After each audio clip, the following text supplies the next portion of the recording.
Very special figures of the... He's been the safety car driver for 20 fucking years. That's pretty sick. Now, I'm not gonna lie to you, that's like gotta be one of the more comfy gigs in like F1. What is going on, guys? It is JJ here, back with a new video. And today we're going to take a look at how the Formula 1 safety car works. This is a two-part video today, mainly as a review from Monza. We watched the Monza Grand Prix yesterday on the channel, so definitely go take a look at that. Had the qualifying highlights up, and F1 took them down, unfortunately. But today, I need some explanations. I really need some explanations, because I have no clue how the hell an F1 race can finish behind the safety car. It didn't happen. Well, people brought up the 2021 Abu Dhabi race. I watched that for the majority, which that was an absolute doozy. It was my first ever F1 race to actually get to watch, and even parts of it I still don't remember. And I remember thinking them talking about how it could end under a safety car, and in that case Lewis Hamilton would have won. But then FIA director Michael Massey changed, or just let them race. He let them finish the race, which led to Verstappen overtaking Hamilton and winning. And this year, completely different. Monza ended behind the safety car, which I think I hate even more.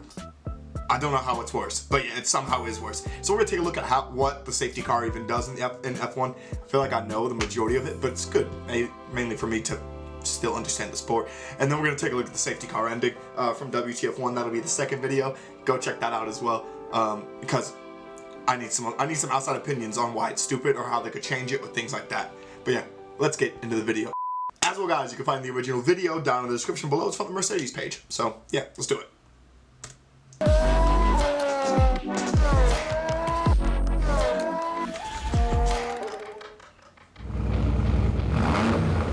It's no longer a Mercedes car, isn't it? It's like an Aramco car. It might still be a Mercedes.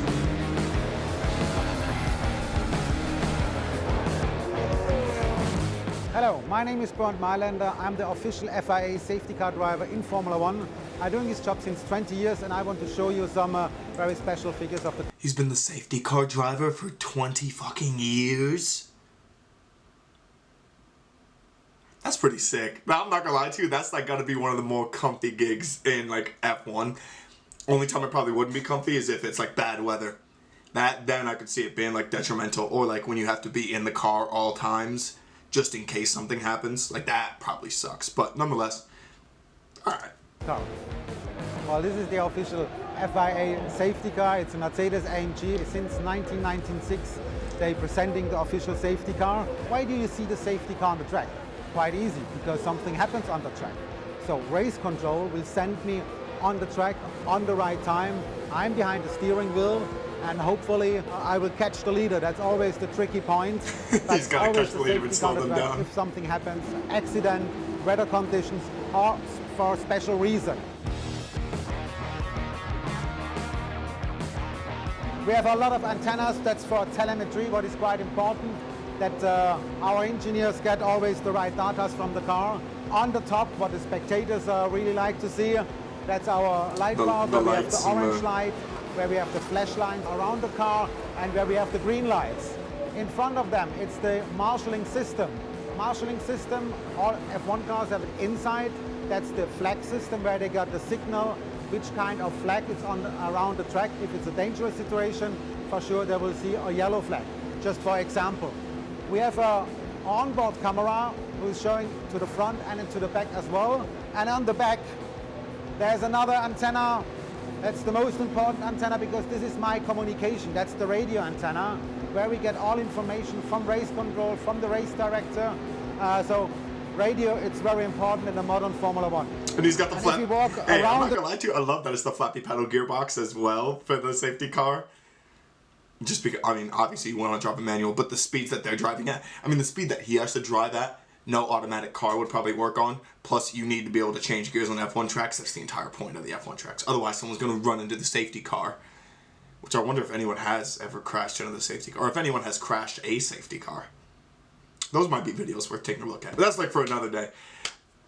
I gotta like that he's doing the full explanation of it and like its purpose and why it's there. That's what we need. I need to know everything about the safety car. The car to my office, it's really nice to have always your name on it. All the race drivers have their own name on their own car, and I have my name also in my office.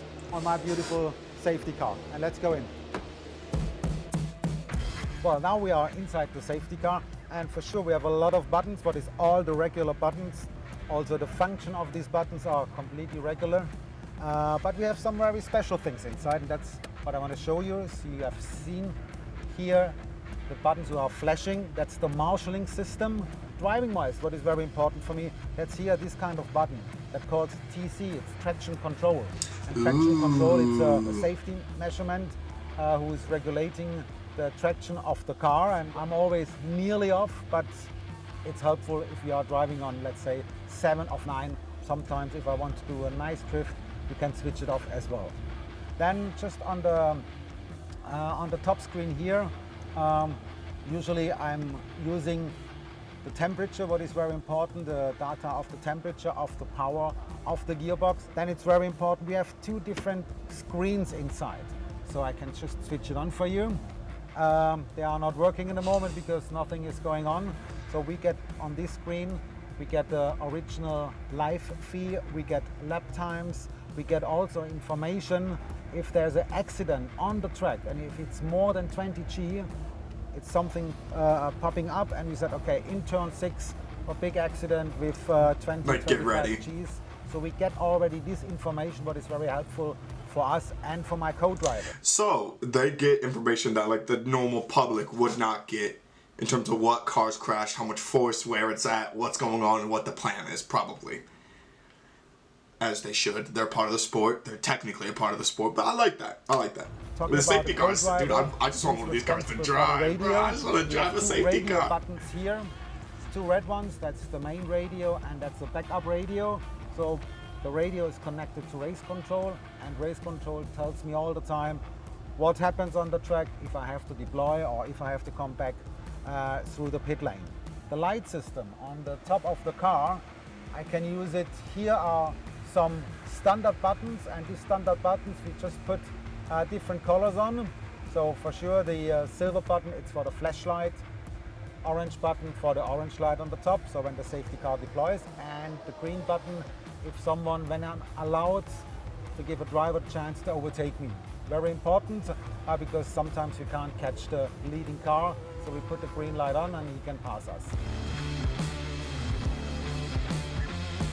If we switch the lights on the light bar, it's always difficult to know which light you switch it on, so you can see it inside the car. If you look up to here, now you see the flashlights are on. Now put the orange lights on, you see the orange lights are on, and if I want to give the chance for Formula 1 car to pass, I put the green lights on. That's like a backup, so you know which button you have, you pressed which button. Otherwise you have the wrong systems going. The mirror, because the rear wing of the GTR, it's quite big, so to get a lot of downforce. So we put a special mirror inside the car with a camera system, with a rear camera system, and you can see it here.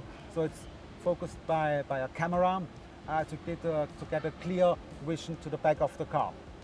Okay, and now I will show you something different. Is this year's Formula 1 car? Or the Formula 1 safety car? Because if it is, it's sick. But I don't think it is. I'm pretty sure this year's is an Aston Martin. I'm about 95% sure it's an Aston Martin. Because it was a green Aston Martin.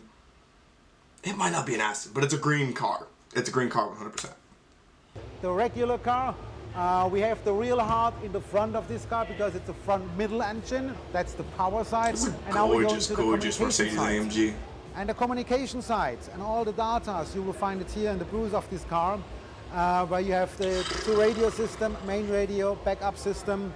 You have a Wi-Fi where we get all the signals for our extra screens. We have here the marshalling system. So he probably watches the whole races from the car. Before, with the three different lights. You have a box, a black box, where all this the data legit. It's legit. Let's go. So we can see what's happened. We have the TV compound over there. It's completely outside of a regular road car of the GTR, but that's all the special things what we're using in Formula 1.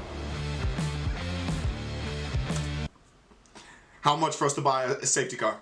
How much should we do it for? Honestly?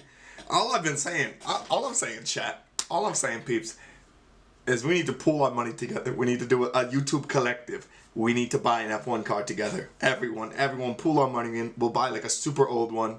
We'll take it to a track randomly in the city, and we'll just all do one lap. and whoever has the fastest lap represents our F1 team, and then we ride. It's a great idea. It's a great idea, I think, but that's just me. That's just me. But anyway, we could buy a safety. We could maybe buy like a tenth of a safety car. We ain't got money like that. But anyway, nice to know how a Formula One safety car works. Let's go see why the safety car finish happened. I still think it's so stupid. I still think it's so stupid. But yeah, let's do that.